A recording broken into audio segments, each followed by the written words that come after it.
setelah kita lakukan kajian secara konsistensi dari bagaimana dia melihat seseorang sebagai subjek preferensinya dia dalam hal ini Fufu Fafa itu terlihat sangat obsesif dengan dua sosok. Kalau tengah malam itu kan sebetulnya hormon kita itu udah berubah kan. Hormon tengah malam itu kan seharusnya adalah hormon melatonin. Hormon melatonin itu membuat kita calm, membuat kita ngantuk, membuat kita rileks, lalu kemudian secara bawah sadar kita kepengen tidur kan. Lah nih anak enggak gitu loh. Nih anak kok tengah-tengah malam, dia biasanya kan mulai kayak yang obsesifnya dia keluar tuh jam 20. Jam 20 ya, jam 20 malam. 20 jam 8 malam ya? Jam 8, 20, 10 nanti bisa cek ya dari sekian banyak postingan-postingan yang masih tersisa. Karena ada 2100 postingan yang udah dihapuskan. Saya bilang ini yang paling kejam dari semua orang itu orang tuanya. Bapaknya kan sangat ngerti anaknya. Kecuali bapaknya schizofren juga loh ya. Kecuali bapaknya delusi juga nih gitu kan. Dia tidak bisa melihat anaknya memiliki kompleks kejiwaan yang sedemikian berat. Tapi dia kemudian ibarat kata tuh menggunakan anaknya ini untuk menjadi tameng bagi dia untuk escape. In case of misalnya karena kebijakan-kebijakan dia di masa lalu, dia sudah dihadang oleh serangkaian setumpuk 1 kilometer mungkin. Apa namanya tuh? Problem hukum yang sudah dipersiapkan oleh sekian banyak orang. Maka dia berpikir bahwa satu-satunya chance dia adalah menjadikan anaknya sebagai tameng. Nah, dan itu kejam sekali. Itu kan kejam sekali gitu. Sementara si anak penuh dengan kompleks problem yang sedemikian berat gitu kan. Kalau ayah yang bijak, mending anaknya diterapi dong ke dokter jiwa kan.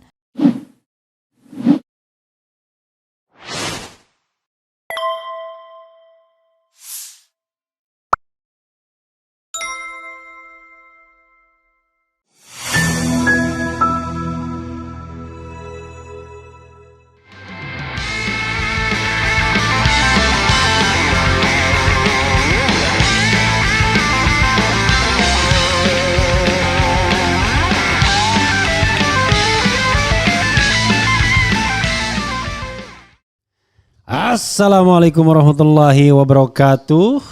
Sobat RH sekalian, jumpa lagi kita di channel yang keren ini. Keren cerdas. Dokter Tiba baru kali ini digebrak mungkin ya. Kalau di tempat lain gak ada gebrakannya. Dok, jadi dokter kemarin hadir dalam mini orasi di acara bukan di Al Jazeera ya, di kawasan Menteng, bicara mengenai neuroscience ya, bagaimana menganalisis puisi dari Fufu Fafa ya, puisi naik ke puncak Semeru, kemudian turun makan jagung bakar, menggelinding seperti landak yang durinya lancip ya. Jadi kita bicara tentang Fufu Fafa. Dok, bisa diulangi kenapa kemudian dokter melakukan analisis neuroscience dan kemudian sampai pada kesimpulan kalau Prabowo dekat orang ini ngeri katanya, kata dokter begitu. Silakan dok, di-explore dok. Ya, neuroscience itu salah satu bidang kajian saya, S3 saya tentang neuroscience behavior. Jadi sebagai orang yang menekuni dan mempelajari bidang behavior neuroscience, tentu saja apa yang menjadi fenomena Fufu Fafa ini kan sangat menarik dari sudut pandang ilmu ya, dari sudut pandang kajian. Jadi saya lihatnya tuh dari aspek Fufu Fafa ini saya jadikan sebagai subjek kajian neuroscience dari sekian banyak postingan-postingan. Nih, mohon maaf dok, agak dekatin sedikit. Nah, jangan ya? Jangan di tangan, di sini depan. Gimana? Nah, ya oke, silakan dok. Jadi subjek peneliti itu kan biasanya kalau lihat sesuatu yang menarik bagi dia untuk dikaji dari ilmu dia gitu ya. Nah, apalagi nih Fufu Fafa dengan sekian banyak postingan-postingan dia itu sangat menarik bagi saya sebagai bahan kajian karena banyak sekali simptom-simptom yang keluar. Kemudian saya juga lihat dari sisi kapan dia posting gitu ya. Waktu-waktu kapan dia posting itu menarik buat saya untuk kemudian melakukan semacam mapping gitu ya terhadap apa yang menjadi behavior dia, habit dia, preferensi dia, bagaimana cara dia berpikir, bagaimana cara dia memproses tentang sikap pandang dia terhadap sesuatu dan terhadap seseorang, terutama terhadap seseorang yang kemudian setelah kita lakukan kajian secara konsisten konsistensi dari bagaimana dia melihat seseorang sebagai subjek preferensinya dia dalam hal ini Fufu Fafa itu terlihat sangat obsesif dengan dua sosok. Oke. Karena banyak sekali postingan-postingan dia terkait dengan dua sosok ini. Banyak sosok yang lain banyak. Yeah. Tapi ada dua sosok yang sangat menarik minat dia sampai menimbulkan obsessive compulsiveness. Obsessive compulsiveness. Ya. Luar biasa. Obsessive compulsiveness. Oke. Bahasa awamnya itu obsesi, atau kan obsesi Iya. yang terlalu Berlebihan. ya, terhadap dua subjek ini. Ya. Dalam hal ini adalah one of another ya, Iya. itu Pak Prabowo Subianto. Dan yang kedua adalah artis cantik Syahrini. Ya. Selain dari yang banyak yang menjadi objek obsessive compulsiveness-nya dia gitu. Itu menarik tuh. Nah, kemudian especially Pak Prabowo nih. Ya. Karena kita melihat sebuah konsistensi dari selain obsessive compulsiveness itu juga maniakal. Maniakal itu adalah sebuah respons yang meningkat gitu ya. Yang meningkat gitu. Jadi lawan katanya maniakal itu depresif. Depresif tuh orang menjadi murung, jadi sedih gitu. Nah, ke maniakal tuh dia naik high gitu. Dia high gitu. Dan lucunya setiap kali dia membicarakan Pak Prabowo dan menjadikan Pak Prabowo ini sebagai subjeknya dia, subjek obsesifnya dia itu di jam-jam tengah malam. Jam 23 something. Oh, jadi gitu dokter itu melihat jam-jamnya juga ya? Iya. Karena behavior itu kan bisa kita capture dari banyak segi kan. Saya mau lihat ini di mana letak abnormalitasnya dia gitu.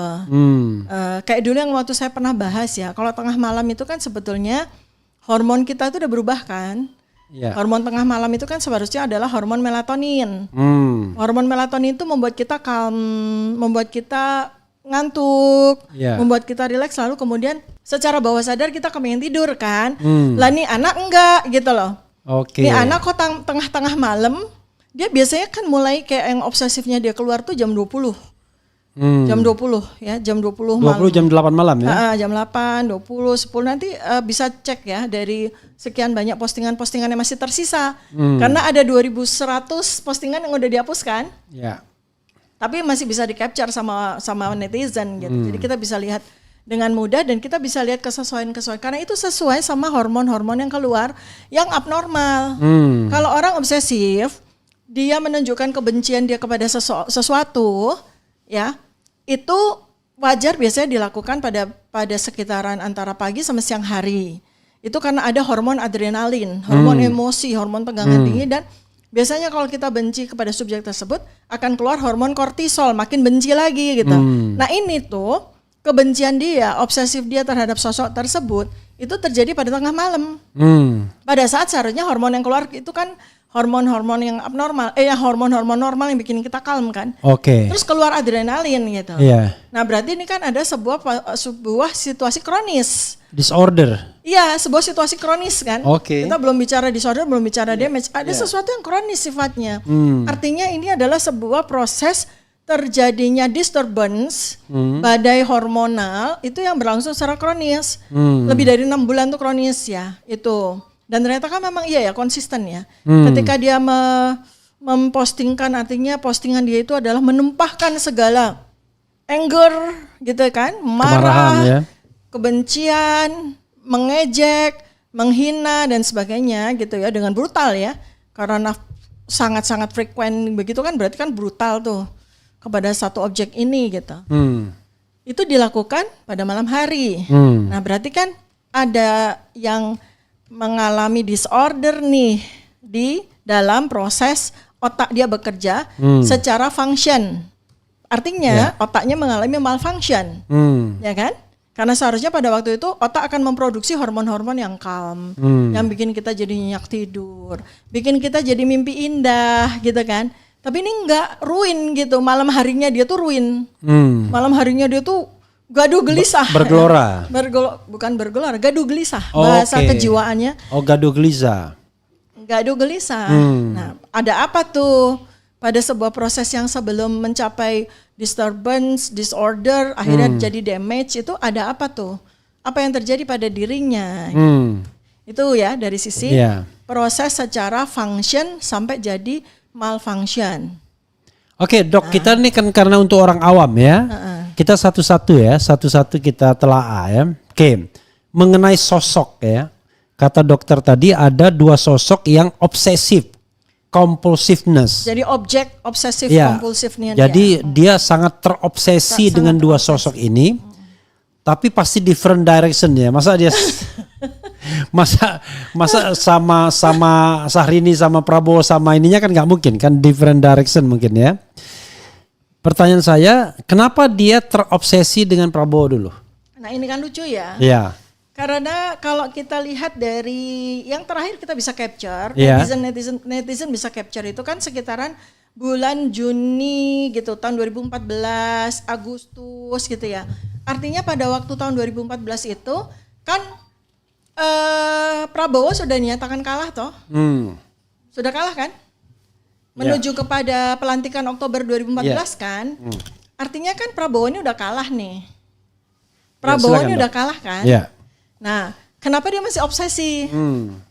Ya kan? Berarti ada sesuatu yang abnormal terjadi. Berarti kalau kita lihat dari postingan-postingan si orang ini, sosok ini terhadap Pak Prabowo ini obsesifnya tuh benci. Oh, jadi itu postingan setelah kalah ya? Setelah kalah nih Kan, ya, misalnya contoh yang saya lihat saya itu 21 Juni 2014 pukul 23.51. Itu kan posisi Prabowo udah kalah kan? 21 Juni. Ya, posisi Prabowo udah kalah kan? Karena pelantikan 20 Oktober 2014 kan? Iya. Ya kan? Ini 21 Juni 2014. 14. Oke. Kan pelantikan presiden tuh di 20 Oktober 2014 kan? Iya. Artinya kan udah kalah tuh. Tapi dia masih benci. Iya. Benci secara abnormal. Enggak, saya mengingat-ingat 2014 itu kapan ya pilpresnya, kalau nggak salah 17 April kalau nggak salah. Oke lah. Oke, go ahead. Sudah kalah. Iya, sudah kalah. Sudah Oke. kalah. Iya. Sudah kalah. Iya. Agustus dia teruskan itu. Iya. Terus sampai 2018. Iya. Jadi artinya 2 kali Pak Prabowo naik dan 2 kali kalah, itu dia masih tetap menjadikan Pak Prabowo sebagai objek kebencian dia, secara obsesif. Padahal harusnya tidak lagi karena udah menang kan dia. Iya, untuk apa dia? Berarti kan ini sudah masuk dalam ranah obsesif compulsiveness. Kalau satu lagi other direction ya. Iya. Kayak opposite gitu kan. Iya. Yang satu objek kebencian, yang satu objek cinta yang tak sampai. Oke, menarik objek ya. Cinta yang tak sampai karena ya diketahui juga oleh netizen kan bahwa dia sering sekali menjadikan, maaf ya Mbak Syahrini itu sebagai objek dia, objek seksualitas. Atau S saja ya, menjadikan S ya. Sebagai Ini Pak Prabowo tadi Syahrini kok yang jelas. Jelas saja kan namanya. Ya, oke. Menjadikan Syahrini ini sosok seorang artis yang cantik ini sebagai objek seksualitasnya dia. Oke. Dia sering sekali menyebut bagian-bagian pribadi dari Syahrini, bahkan di dalam wawancara dia bercanda, itu pun dia juga menyebutkan sosok tersebut. Yeah. Kemudian pada phone book bercanda sama Kaisang waktu itu. Padahal nggak ada kaitannya awalnya dengan itu. Tiba-tiba dia kok menyinggung sosok itu. Berarti itu kan bawah sadar dia. Yeah. Terjadi sebuah peristiwa obsessive compulsiveness kan. Kemudian pada phone book yang berhasil di apa namanya di hack, di trace ya. Itu banyak sekali Syahrini Kutai, Syahrini ini artinya ada objek-objek perempuan yang dia tuliskan namanya sebagai Syahrini. Iya. Berarti kan dia sangat terobsesi ya dengan sosok Syahrini ini gitu.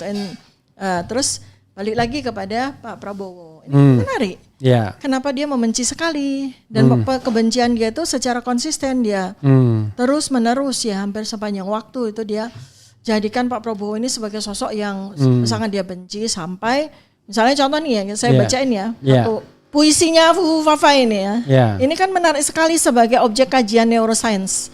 Mulai dari neuroscience behavior, psikologi sampai psikiatri ini. Kalau psikiatri bukan domain saya ya, ini domain dari teman-teman sejawat dokter psikiater ya, dokter ahli jiwa ya. Saya di neuroscience-nya aja gitu. Saya lihat nih kan ada satu puisi dari sekian banyak puisi yang dia buat gitu. Yang panjang ya, mesti postingan. Dia menyampaikan, Fufu Fafa ini menyampaikan di tanggal 21 Juni 2014 pukul 23.51. Hmm. Hampir tengah malam ya, Ya. tengah malam. Saya lagi membayangkan Prabowo mendaki Semeru. Oke. Dari kalimat ini aja sangat menarik ya. Ya. Artinya apa? Dia menyebutkan sosok orang yang sudah berusia lanjut, Ya. sosok seorang yang secara kebanyakan itu dihormati orang, itu nggak menggunakan sebutan, Oke. langsung nama ya. Nama. Oke. Saya lagi membayangkan Prabowo mendaki Semeru. Oke. Kenapa dia membayangkan Prabowo mendaki Semeru? Karena dia sedang akan menghina Pak Prabowo. Oh iya, dari awal aja lucu itu sudah Ya. kan?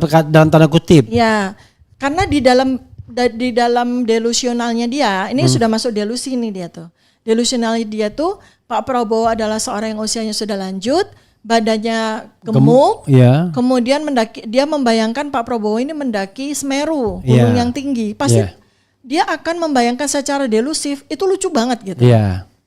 Dia mengimajinasikan Iya. kan, itu lucu sekali gitu. Pak Prabowo yang gendut dan tuh sudah usia mendaki Semeru gitu kan. Iya. Nah itu udah delusif di situ.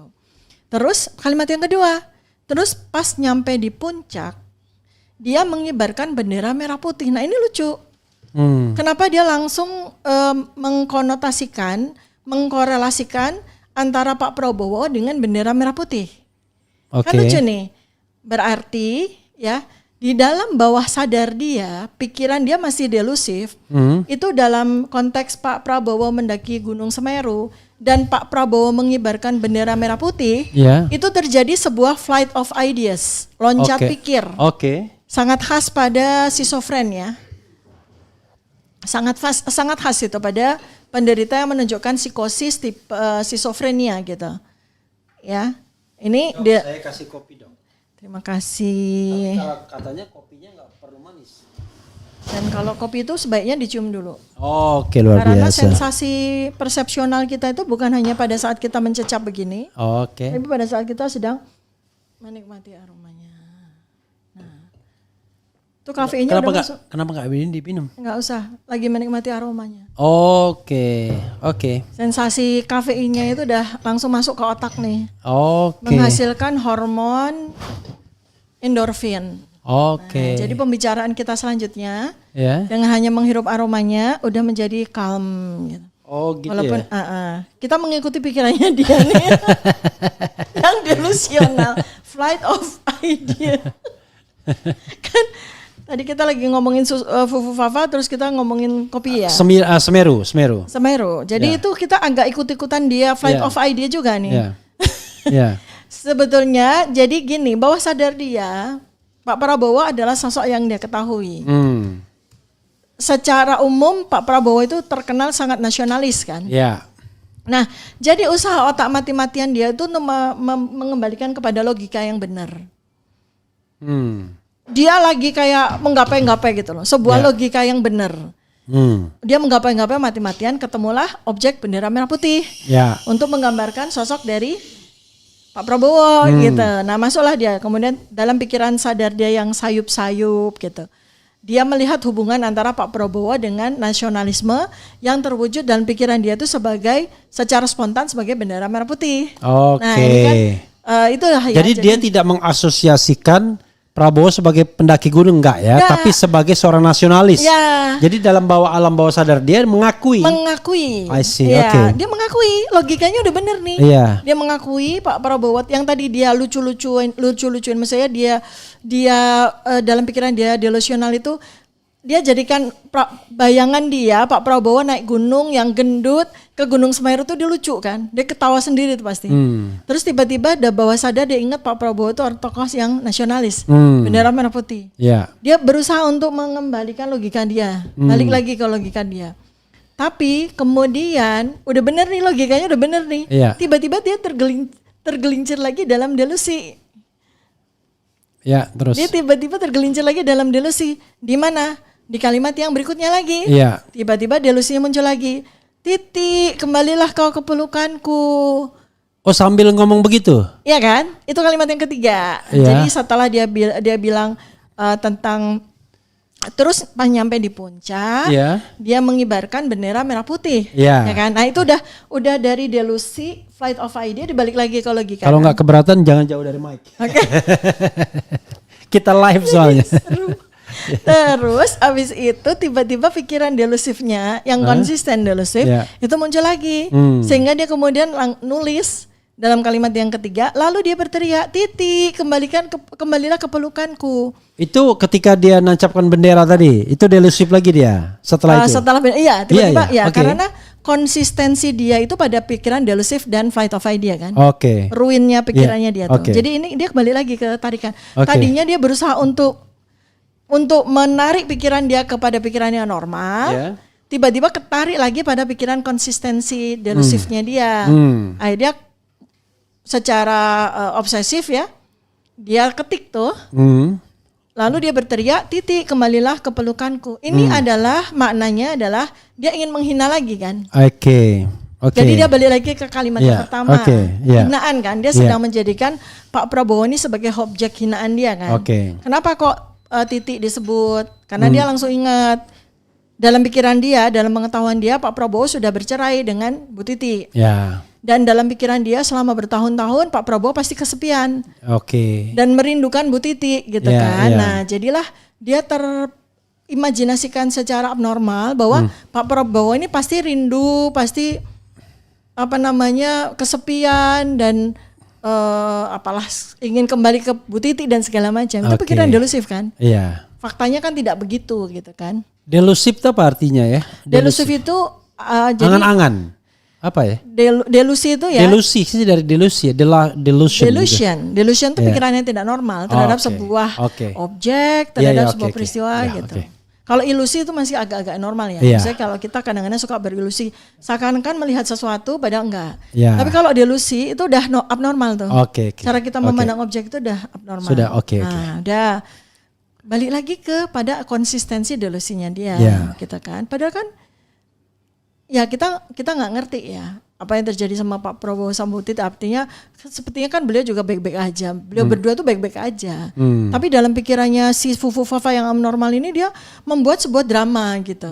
Membuat sebuah atraksi pikiran dalam pikirannya tentang Pak Prabowo dan Bu Titi. Kan karena dua orang ini dengan dua kesan dia itu kan jadi objek yang banyak banget di dalam postingan dia kan. Nah, habis itu tiba-tiba ini karena dia udah balik lagi kepada konsistensi delusinya. Setelah kalimat lalu dia berteriak, Titi kembalikan ke pelukanku. Dia langsung nulis lagi. Terus abis itu dia menggelinding ke bawah seperti seekor landak. Nah, ini udah delusi yang luar biasa nih kalau kayak gini. Karena udah bukan delusi lagi. Berarti ini udah terjadi inkoherensi, udah terjadi disorganisasi, dia udah meloncat-loncat, udah terbang pikir, nggak cuma loncat pikir, udah terbang pikir. Karena di situ kemudian dia melihat Pak Prabowo ini sudah bukan manusia lagi. Pak Prabowo adalah seekor landak. Nah ini kan terbang pikir, bahasa ininya ya, bukan sekedar flight of idea, tapi udah inkoherensi gitu. Dan dia di sini dia udah mulai menjadikan Pak Prabowo ini seakan-akan kayak sansak begitu loh dalam pikiran dia, sansak yang dia bisa pukul dengan kata-kata semaunya dia gitu kan, karena dia berlindung di balik akun Fufu Fafa. Jadi dia berpikir bahwa tidak ada satu orang pun yang tahu siapa Fufu Fafa ini. Sehingga dia jadi ghost gitu kan. Yang menjadikan Pak Prabowo ini sebagai sansak untuk dia pukulin dengan kata-kata dia yang keji itu. Nah, di situ kemudian bablas nih dia kan. Pada saat awal kalimat pertama itu dia masih melihat Pak Prabowo itu sebagai sosok manusia yang dia hina. Pada kalimat yang keempat ini dia udah melihat Pak Prabowo dia transformasikan sebagai objek hinaan yang lebih kejam, rendah lagi. Lebih rendah lagi. Menjadikan Pak Prabowo itu dalam bayangan dia sebagai sesuatu yang menggelinding dan lucu sekali. Tapi ini lucunya adalah dia ingat sayup-sayup dalam ingatan dia, ya karena kan persoalannya kan si Fufu Fafa ini bukan cuma psikopat, bukan cuma schizofren, tapi sepertinya bermasalah dalam sisi IQ kan ya. Jadi dia punya kosakata, dia punya literasi yang sangat terbatas. Tapi sayup-sayup kali-kali waktu kecil dia ngeliat Animal Planet gitu kan. Terus dia ngeliat ada binatang sesuatu yang bisa bergelung dan bisa berguling-guling. Iya. Pikiran dia itu landak, padahal itu adalah terenggiling. Ya oke. Nah, kalau landak kan rambutnya lancip-lancip, gimana dia mau? Iya betul. Jadi terenggiling ya kan? Terenggiling tuh dalam rangka dia mau memproteksi dirinya atau dia berpindah, itu kan dia bisa menggulung begitu lalu kemudian menggelinding. Nah, mungkin pada suatu ketika dia melihat itu entah itu di Animal Planet, entah itu di mana gitu kan. Tapi dia lupa, itu namanya terenggiling. Bukan landak. Yang dia ingat landak, makanya dia tulis secara ini landak gitu kan. Ini kan menarik banget. Otaknya dia lupa tentang sebuah objek yang namanya terenggiling, maka dia ambil secara sembarangan landak. Gitu.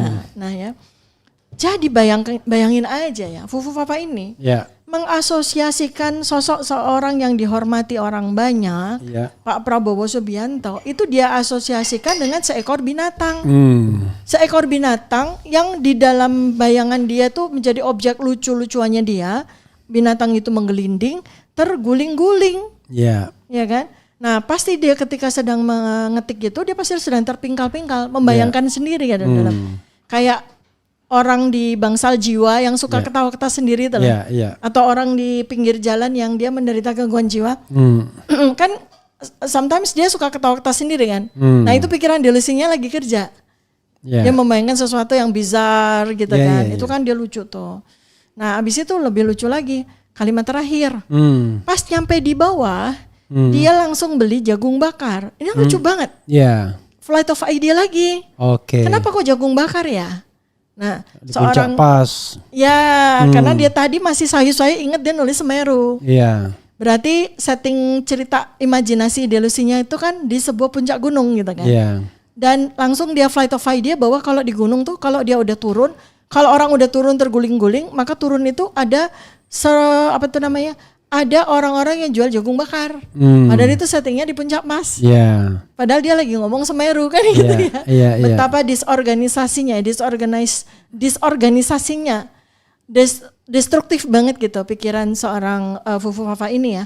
Atau misalnya saya potong sedikit, udah selesai 4 kalimat itu. Udah. Apa enggak sebaliknya menunjukkan bahwa dia pandai, dia menunjukkan imajinasi yang liar, menunjukkan hal-hal yang unpredictable. Kalau misalnya saya katakanlah saya advocate-nya Fufu Fafa gitu. Enggak begitu, Dok? Enggak dong. Enggak ya. Proses berpikir seorang cerdas ketika dia sedang melakukan imajinasi itu enggak destruktif. Ya ini ya poin penting ya. Untuk menunjukkan kadang-kadang suka gini karena saking liarnya pikiran seorang schizofrenik. Kan liar banget. Pikiran schizofrenik itu liar banget. Kayak borderless banget. Kadang-kadang muncul. Schizofrenik itu apa ya? Saya sering dengar. Schizophrenia itu adalah gangguan jiwa dalam stage yang paling terminal, paling lebih di atas hancur. paranoid gitu ya. Paranoid itu sign and symptoms termasuk bagian dari kelompok schizofren. Fase awal. Jadi schizofren itu jiwanya udah terbelah. Saya pernah mendengar seorang tokoh besar dunia yang schizofrenia itu siapa misalnya? Banyak. Banyak. Misalnya pemenang hadiah Nobel fisikonomik. Namanya John Nash. John Nash itu seorang jenius schizofren. Seorang jenius schizofren. Karena silakan Dok. Nah, balik lagi. Tapi jangan kemudian mengeneralisir bahwa setiap schizofren itu pasti jenius, enggak. I see. Karena jenius, schizofren. Kebetulan aja John Nash itu jenius dan schizofren. Kebetulan aja. Ada idiot schizofren ada. Ada low IQ schizofren ada. Ada high IQ schizofren ada. Jadi schizofren itu bukan penyakit bawaan orang jenius ya. Bukan. Jadi ini mesti ini karena banyak juga netizen yang salah kaprah ya terhadap kenapa orang schizofren itu bisa, misalnya contoh Van Gogh. Van Gogh itu schizofren. Sampai motong telinganya sendiri. Nah makanya kan itu kan schizofrenianya dia itu membawa perilaku bizar yang mengerikan gitu kan, seperti itu. Tapi dia jenius. Ya. Tapi jangan sekali lagi tuh bahwa jangan menyamaratakan seakan-akan schizofren itu punya genosity dan seorang yang genius itu punya potensi schizofren. Enggak. Itu dua hal yang berbeda. Oke. Kebetulan aja Van Gogh, kebetulan aja John Nash, kebetulan aja schizofren. Alan Turing yang menemukan komputer itu juga schizofrenik. Oke. Tapi enggak semua genius Oke. itu schizofren. Oke Dok, kembali ke Fufu Fafa tadi sebagai schizofren. Jagung bakar, lompat dia flight of ideas Flight lagi. of idea, inkoherensi, delusi, ambiguity, kemudian pikiran yang tidak nalar lah gitu ya. Jadi dia itu kayak gini, dia itu schizofren itu karena jiwanya udah terbelah-belah sehingga tidak menyatu lagi antara jiwa kemudian physically-nya dia itu udah terpisah. Udah terpecah belah. Apalagi mind-nya dia ya, ya, spiritnya dia udah nggak dapet. Nah, jadi nih seringkali schizofrenia itu kalau ditelusuri lebih lanjut, kadang-kadang dia sudah kehilangan persepsi terhadap tubuh dia. I see. Sampai tiba-tiba dia ngerasa dia tuh raksasa. Oke. Atau tiba-tiba dia ngerasa dia seorang nabi. Ada yang tiba-tiba ada yang schizofren tipe tertentu tuh ngeliat di kaca tuh kulitnya ditumbuhi bulu yang lebat. Ada yang tiba kayak gitu-gitu. Jadi delusinya itu udah yang seperti itu. Mungkin kalau seandainya Fufu Fafa itu bisa dihadirkan di depan psikiater, kelompok psikiater yang bisa melihat sign and symptom dan menggali secara deep dive, dan itu nggak bisa dalam hitungan menit, karena itu harus hanya bisa dilihat dalam berbulan demi bulan begitu. Karena ingat ya, ini ada sebuah yang mungkin orang awam nggak ngerti. Seorang penderita gangguan jiwa itu sangat manipulatif, manipulatif banget. Manipulasinya tuh gimana? Orang bakal terkecoh di tahap awal. Dia akan menampilkan sosok yang lembut, sosok yang baik. Itu orang penderita gangguan jiwa tuh pinter banget manipulasi. Tapi nanti dia nggak akan tahan bersikap manipulasi yang tidak sesuai sama defeknya dia.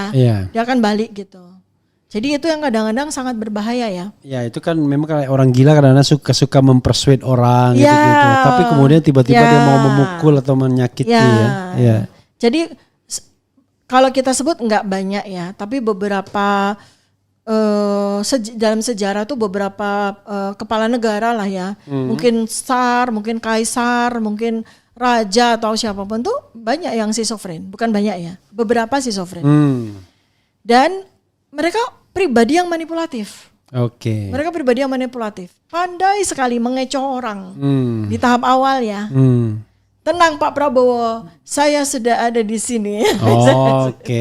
Contoh, ini bukan relate ya, tapi menunjukkan kalau perilaku-perilaku manipulatif untuk menyembunyikan atau mengcover kekejian yang sesungguhnya ada pada dirinya. Itu dia cover dengan perilaku-perilaku yang sangat manis, cium tangan dan sebagainya kepada siapapun dan Dok, misalnya gini Dok ya, kalau soal Syahrini tadi kan mungkin kita kesampingkan itu obsesi seksual dia ya. Ya, itu adiksi berarti. Iya, jadi kita tidak bahas ya. Jadi kalau misalnya setelah 5 tahun dan 10 tahun, kan dia melakukan penghinaan itu 2014, 2019 ya. Sampai 2018 ya. Sampai 2018 ya kan? Ini ada 2018 nih. Nah, 2019 juga mungkin kalau konteksnya Pilpres juga kan. Itu mungkin nggak watak itu adalah watak yang baru muncul karena kontestasi politik atau watak bawaan ya, dan kemudian bisa nggak itu bisa berubah setelah dia katakanlah sekarang harus berkolaborasi dengan orang yang membuat dia obsesif compulsiveness tadi. Silakan Dok. Ya, kalau gangguannya masih gangguan kepribadian, biasanya dengan konseling. Jadi kalau jiwa itu ada stage ya. Kalau gangguannya itu masih gangguan kepribadian, berarti jiwanya belum terpecah, masih utuh. Itu dengan konseling, ya, cognitive behavior terapi, konseling yang terus-menerus, kemudian obat-obatan, itu bisa mengendalikan gangguannya sehingga nggak mengalami damage. Tapi kalau sudah gangguan jiwa, apalagi udah schizofrenik, berarti jiwanya udah terpecah-pecah, itu sudah irreversible. Oke. Sudah permanen. Oke, nggak bisa dibalikin lagi. Ya, satu-satunya cara untuk membuat yang bersangkutan itu tenang itu dengan obat-obatan yang diminum secara terus-menerus. Oke. Tapi pada seseorang yang sudah dengan catatan diagnosis tegak ya. Dan diagnosis tegak itu kalau kita bicara penyakit jiwa itu nggak bisa dilakukan cuma 5 menit, 10 menit nggak bisa. Diagnosis gangguan jiwa itu tegak setelah berkali-kali pertemuan dan assessment, analisis, sintesis yang sangat deep diving. Itu baru ketemu tuh setelah pertemuan berkali-kali oleh psikiater. Jadi ini juga saya sekaligus menjawab ya, seandainya orang itu adalah dia gitu, kenapa kok lolos pemeriksaan kesehatan gitu ya? Karena nggak cukup waktu pada waktu dilakukan pemeriksaan itu untuk sampai kepada taraf. Atau ada kesengajaan enggak ya? Saya kok nggak lihat itu ya. Karena kan ada isu pada waktu itu kan ID tidak dilibatkan dalam pemeriksaan kesehatan apa-apa. Kalau ID sih sebenarnya nggak jadi meter ya. Mau dilibatkan atau tidak, karena dokter yang melakukan pemeriksaan kan itu juga anggota ID semua. I see. ID kan anggotanya adalah dokter-dokter yang masih mengurus SIP-nya. Otomatis kan dokter-dokter yang melakukan pemeriksaan kan semua kan masih intinya nggak cukup waktu untuk menyimpulkan. Ya, kalau sampai ke level tersebut. Dan ingat tadi yang saya bilang bahwa penderita gangguan jiwa, apalagi kalau sudah tipenya schizofren itu manipulatif sekali.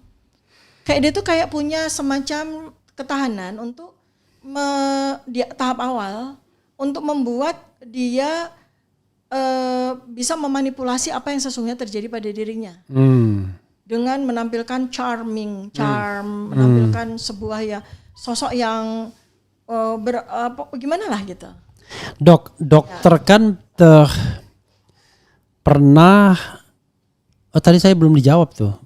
Apakah bisa berubah dia terhadap sosok yang dihinanya tadi? Saya bilang tadi irreversible, permanen. Oke. Kalau sudah di tahapan gangguan jiwa yang paling terminal yang disebut sebagai schizofren, ya, itu artinya gangguan jiwanya itu sudah jiwanya itu sudah damage. Itu yang bisa dilakukan kepada yang bersangkutan. Itu ada 3. 1, minum obat terus-menerus, kemudian terapi kejut listrik untuk sekedar membantu untuk menstabilkan listrik otaknya sehingga dia tidak eksaltasi, dia tidak mengamuk dan sebagainya atau tidak destruksi dan sebagainya. Atau ini zaman dulu ada namanya lobotomi. Jadi sebagian dari otak yang udah rusak itu diambil.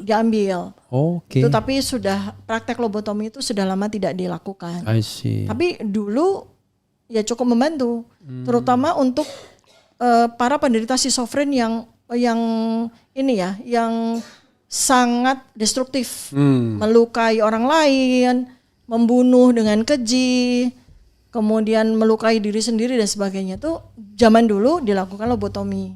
Nah, sekarang dok ya, misalnya ini kan kita kan bicara tentang tadi ya neuroscience tadi, dia berdekatan sekarang, bahkan berpartner ya, bisa bekerja sama, berkolaborasi dengan orang yang dijadikan objek kebenciannya mungkin ya, kemarahannya atau apanya.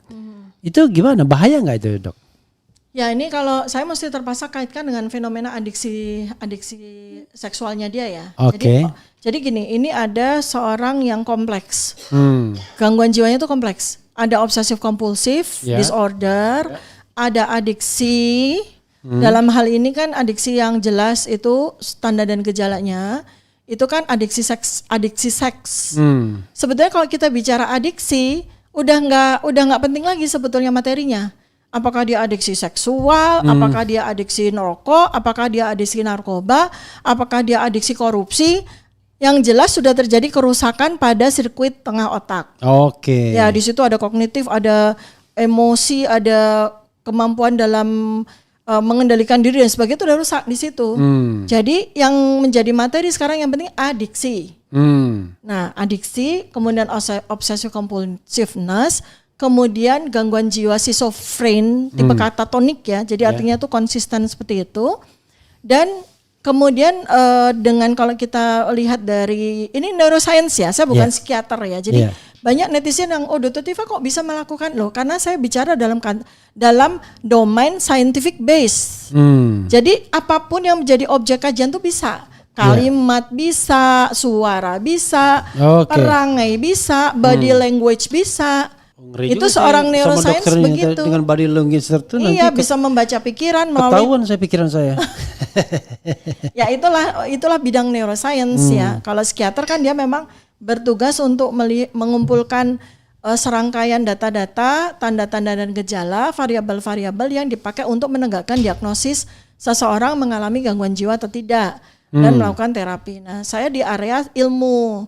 Jadi bagi saya semua ini menjadi sebuah data yang bicara. Jangankan kalimat-kalimat yang konsisten seperti ini, yang bahkan dengan AI pun juga bisa, AI akan bisa membaca kalimat-kalimat ini. Dia schizofren pun bisa banget. Dari body language-nya yang katatonik aja, yang body language nih ya, jalan agak menunduk dan katatonik. Jadi kayak robot. Coba perhatiin deh. Itu namanya kalau kita mau kaitkan dengan schizofren, berarti schizofrenia tipe katatonik. Ini kita kan nggak apa-apa karena yang kita bicarakan ini calon pejabat publik kan, ya. Ini artinya kita sudah bukan mengasumsikan lagi ya. Ada ruang 0,1% kalau menurut Roy Suryo. Kan Roy Suryo bilang 99,9%, tetapi seandainya ya. Jadi di RH Channel itu membuat polling. Pollingnya itu berapa persen keyakinan Fufu Fafa itu adalah G kan? Saya kasih 3 pilihan ya, mungkin saya schizophrenia juga. Jadi saya kasih pilihan 100%, kemudian 99,9% dan tidak tahu. Ternyata dari 46.000 nih ya. Harus kacamata lagi. Jadi dari 46.000 orang yang voting atau yang ikut ini, yang mengatakan 100% itu 86%. Yang mengatakan 99,9% itu 9%, yang mengatakan tidak tahu 4%. Berarti standar taraf signifikansinya sudah tercapai. Iya. Karena taraf signifikansi itu di atas 85%. Jadi very significant ya. Ya. Nah, jadi itu yang keyakinan ya. Sebagai sebuah survei ya. Ya, sebagai sebuah polling lah ya. Polling belum survei ya. Belum survei ya, polling. Tapi polling walaupun polling diikuti 46.000. Bukan di 1.200 ya kan. Sampel size-nya sangat representatif. Ya, sangat gede gitu ya. Dok, tadi kan harus dijawab. Tadi bahaya apa enggak itu kan? Iya. Nah, tadi saya lagi ngaitin kan ketiga fenomena ya. Kalau saya nggak bisa mengatakan ketiga penyakit enggak. Saya mengatakan ketiga fenomena. Tanda dan gejala skizofrenia. Obsessive compulsiveness. Skizofrenia. Skizofrenia. Obsessive compulsiveness dan adiksi ada di dalam satu tubuh seseorang. I see. Dan bagaimana kita lihat betapa brutal kata-kata yang disampaikan. Saya agak bukan loncat pikir tapi koheren ini ya, koheren. Kalau seseorang itu memiliki adiksi seksual, kemudian dia punya kepribadian obsesif kompulsif dan dia punya gangguan jiwa skizofrenia, itu biasanya dia sadomasokis. Sadomasokis itu dia suka menyakiti diri sendiri? Bukan, sadomasokis itu ini sebuah istilah yang spesifik ya.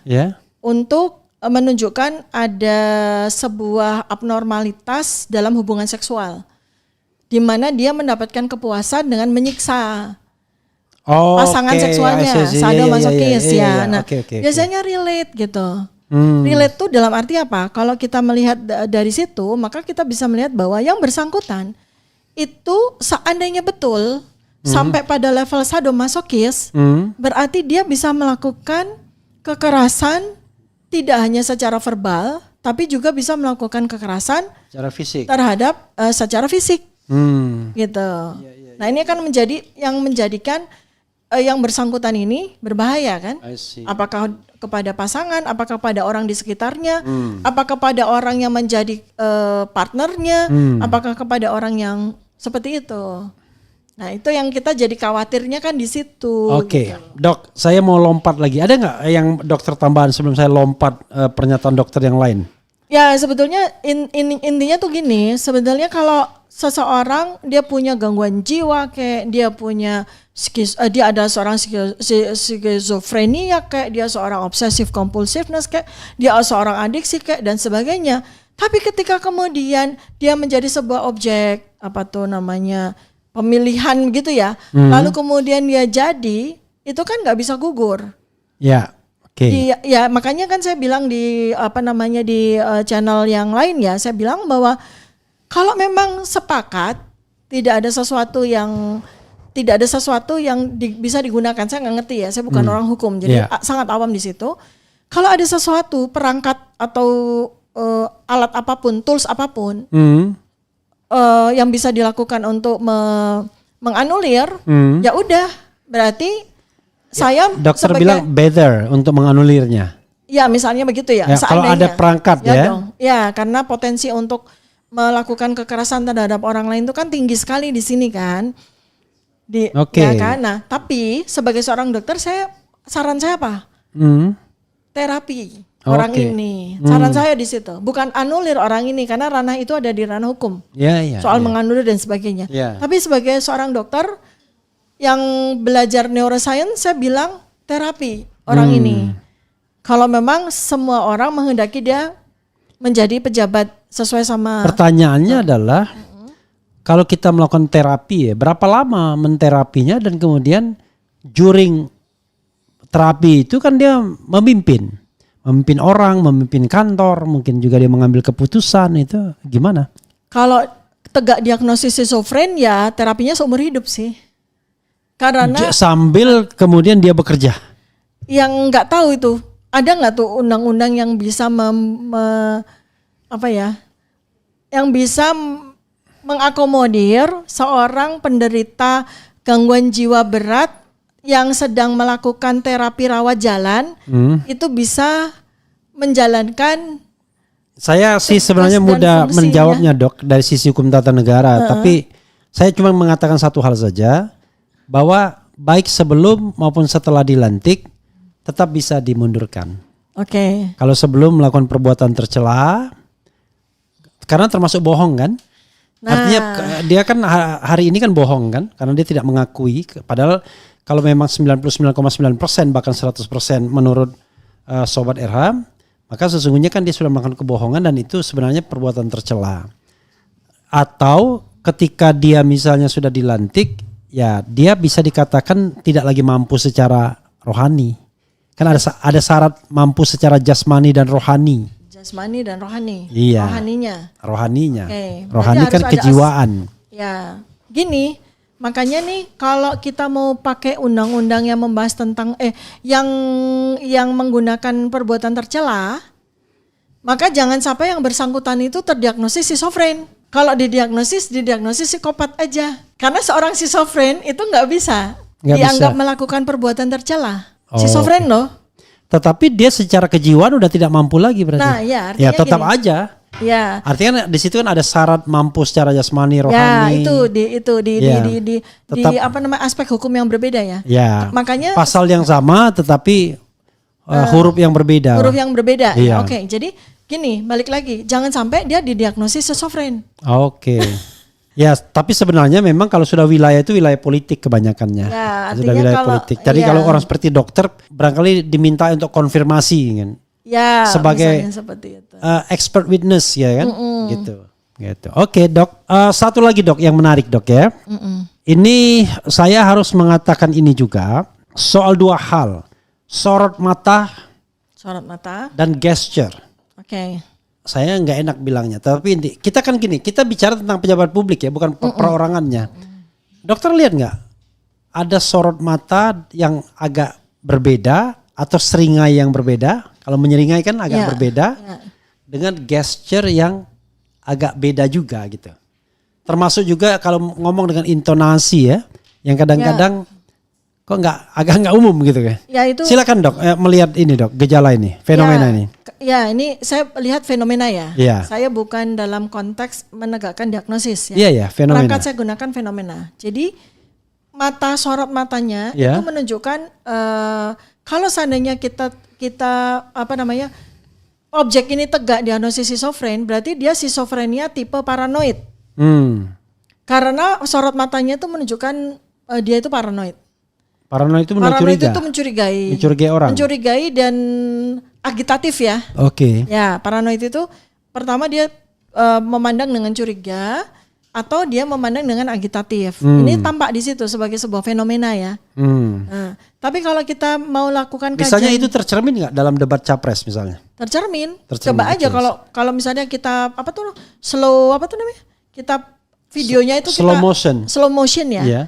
Itu kelihatan banget. Okay. Kita bisa potong-potong tuh pada saat mana sorot matanya kelihatan paranoid, agitatif ya. Itu schizofrenia tipe paranoid itu begitu tuh. Okay. Kita bisa buat perbandingan pasien-pasien schizofrenia yang dirawat di rumah sakit jiwa. Akan ada kesamaan tuh. Okay. Cara memandang dengan penuh agitatif gitu ya, seperti itu. Kemudian kalau kita lihat dari sisi fisik ya, mata ya. Yeah. Nah, mata itu kan tampak abnormal. Saya nggak bicara strabismusnya, karena soal strabismus itu soal anatomi, gitu kan, variasi biologi aja. Apa itu? Strabismus itu bahasa awamnya juling. Sorry. Ya, itu variasi biologi aja. Kita nggak ada di area itu. Cuma dari pupil matanya nih, ada kesamaan ya, saya bilang kesamaan, saya tidak menuduh, tapi kesamaan. Jadi kita pakai komparasi ya. Itu dengan pupil mata, bentuk mata dari para penderita adiksi narkoba. Adiksi orang penderita. Ini confirm ini. Kita komparatif. Pakainya studi komparatif. Oke. Jadi kita anggap aja gini. Ini muka dipotong, diedit, dipotong matanya aja, sehingga kita tidak tahu ini mata siapa. Lalu kita compare dengan potongan-potongan mata dari penderita narkoba, adiksi narkoba, adiksi ya, ketergantungan sudah. Iya, sama. Jadi kalau misalnya kita bicara begitu, ini sudah adiksi juga berarti? Ya kalau kita lihat dari satu itu kan mesti diretrospektifkan. Jadi evidence-nya harus diretrospektif, apakah memang begitu. Makanya saya juga sudah sampaikan kalau memang kita pengen tahu, uji yang terbaik adalah uji DNA menggunakan rambut. Karena rambut itu bisa menahan, mengandung residu chemical substance dari narkoba ya. Dari psikotropika itu 6 bulan. 6 bulan. Jadi, untuk mengetahui apa 6 bulan terakhir pakai atau enggak. Ya, gitu misalnya seperti itu. Lebih jauh dari itu ya nggak bisa gitu. Nggak bisa kecuali record, ada medical record dia ya. Atau ya ada bukti-bukti yang menunjukkan misalnya dia memang melakukan itu atau dia ini tertangkap CCTV dan sebagainya. Itu yang bisa kita jadikan sebagai data-data untuk mendukung apakah seseorang yang memiliki mata seperti ini, sorot mata seperti ini adalah dia possible untuk kita nyatakan sebagai suspek adiksi narkoba gitu. Dok, tadi kan dokter bicara mengenai beberapa adiksi ya. Suspek narkoba, tadi seksual gitu. Ini sebenarnya ada nggak benang merahnya itu ya? Apakah ini bawaan lahir atau benang merah karena sebuah perilaku, misalnya let's say karena narkoba misalnya gitu. Ya, kalau adiksi biasanya karena environment ya, karena internal environment atau external environment. Artinya seseorang itu berada di dalam sebuah keluarga nurture ya, pengasuhan dari orang-orang yang adiksi misalnya gitu. Adiksi apapun ya. Mulai narkoba sampai korupsi misalnya gitu. Maka dia secara nurture dia akan DNA-nya, informasi genetiknya itu akan memproses apa yang dia lihat itu sebagai sesuatu yang sah-sah saja dilakukan. Artinya kan itu menjadi sebuah gene environment interaction. Gene artinya informasi genetik bersama dengan environment itu terjadi interaction yang membuat informasi genetika itu berubah seiring waktu. I see. Ketika pajanan itu terus-menerus terjadi. Oke, yang tadinya mungkin bagi orang nggak benar, tapi karena disajikan terus jadi benar. Ya, dan dia bisa terinfluence dan seterusnya gitu. Makanya kan dalam bahasa awam saya bilang gangguan jiwa itu nular. Itu karena konteksnya begitu. Sebuah ilmu nih ya, confirm, stabil ilmunya nih, kuat. Ya legitimasinya namanya gene environment interaction. Interaksi antara genetika dengan lingkungan. Oke. Dok, ini ada pertanyaan sedikit ya. Menurut saya penting juga nih.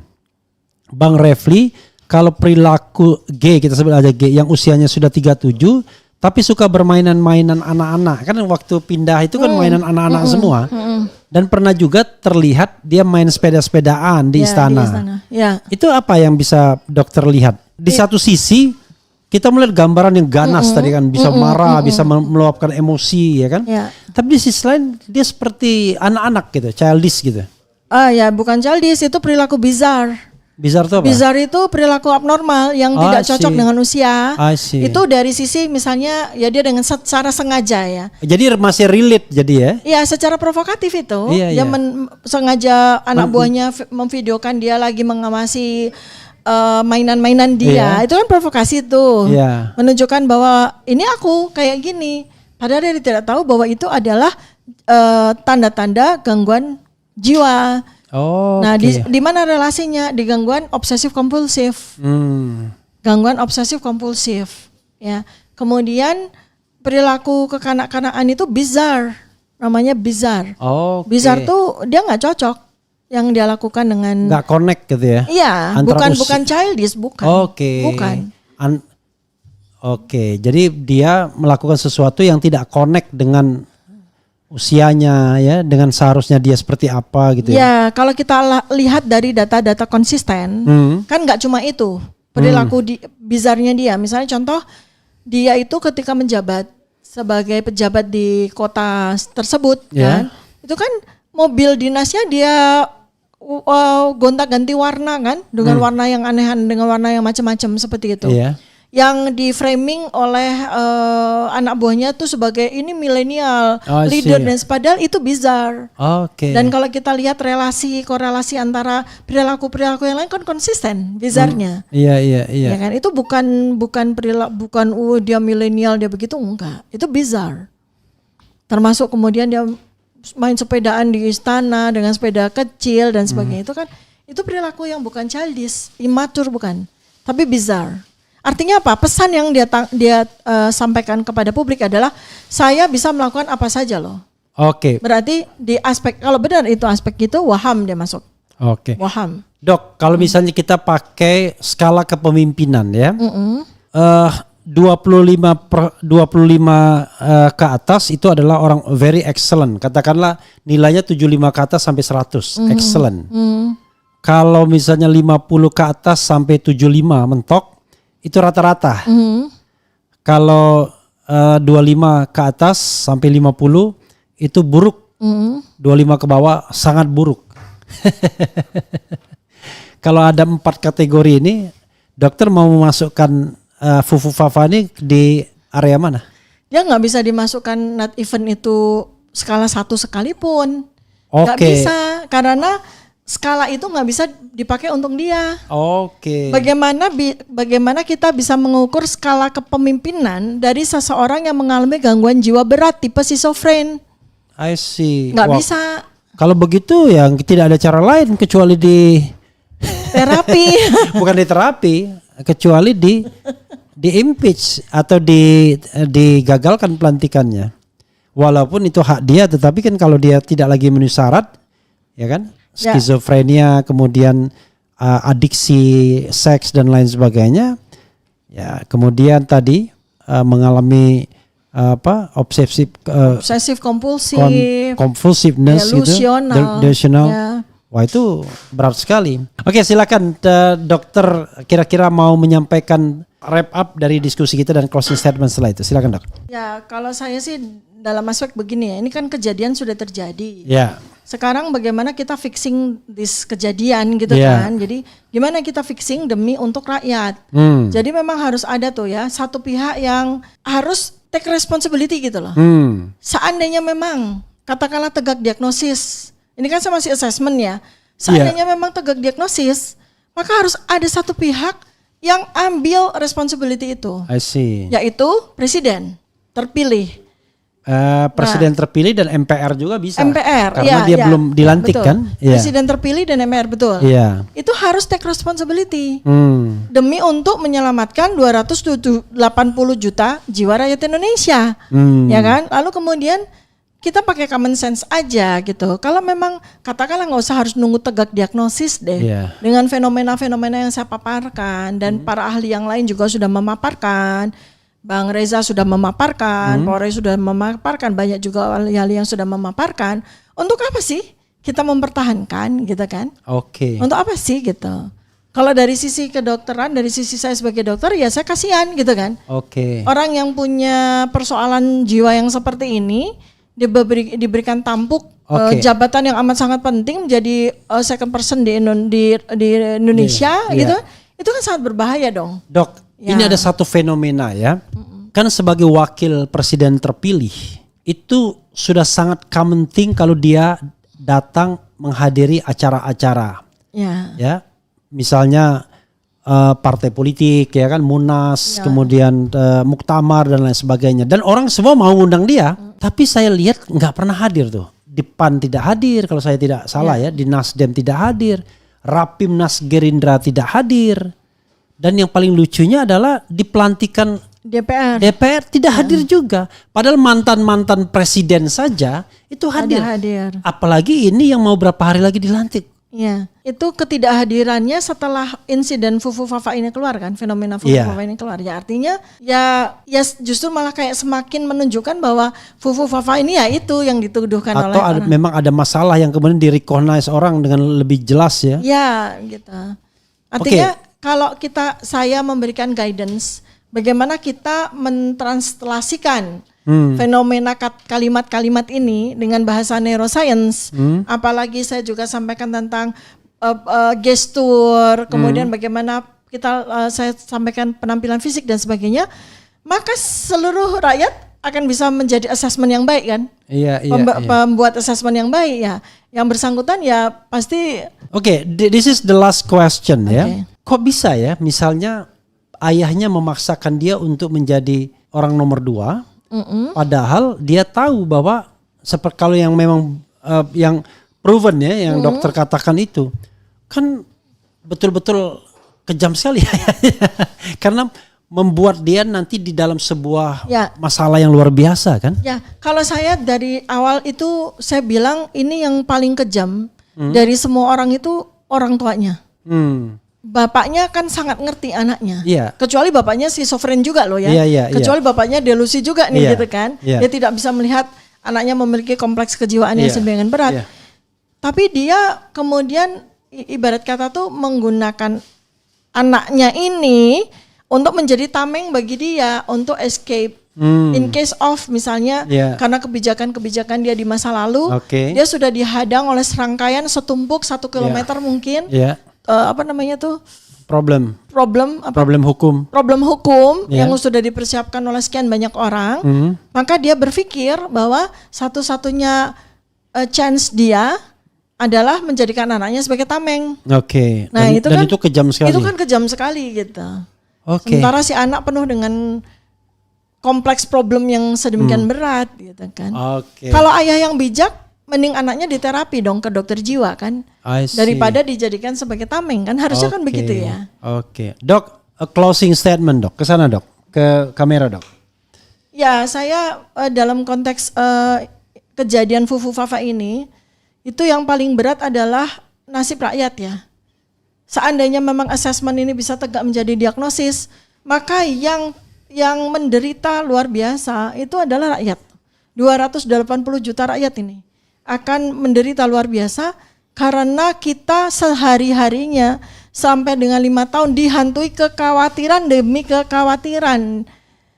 Bagaimana dengan nasib presiden didampingi oleh seorang yang terassessmentkan sebagai penderita gangguan jiwa berat, apalagi obsesif, apalagi jelas-jelas presiden ini menjadi objek kebencian dan sebagainya, kita ini khawatir, deg-degan terus melihat kapal tersebut gitu loh. Jadi buat saya adalah satu pihak atau dua pihak yang harus ambil responsibility untuk menyelesaikan adalah presiden terpilih dan MPR. Mudah-mudahan kita semua berdoa agar Allah Subhanahu wa taala memberikan hidayah kepada presiden terpilih dan kepada seluruh anggota MPR untuk membuat sebuah keputusan yang terbaik bagi segenap rakyat Indonesia dan keutuhan dari negara dan bangsa ini. Iya, saudara sekalian, kuncinya adalah sebelum tanggal 20 Oktober kita minta sikap MPR, tapi kalau harus melalui 20 Oktober masih dilantik, kita juga minta sikap MPR dan presiden yang terpilih yang kemudian akan dilantik. Itu saja Sobat Ersial, tentu sikap rakyat Indonesia ya yang diwakili para tokoh, pejuang dan lain sebagainya. Itu saja Sobat sekalian, mudah-mudahan ini bermanfaat. Wassalamualaikum warahmatullahi wabarakatuh. Waalaikumsalam warahmatullahi wabarakatuh. Keren. Ya.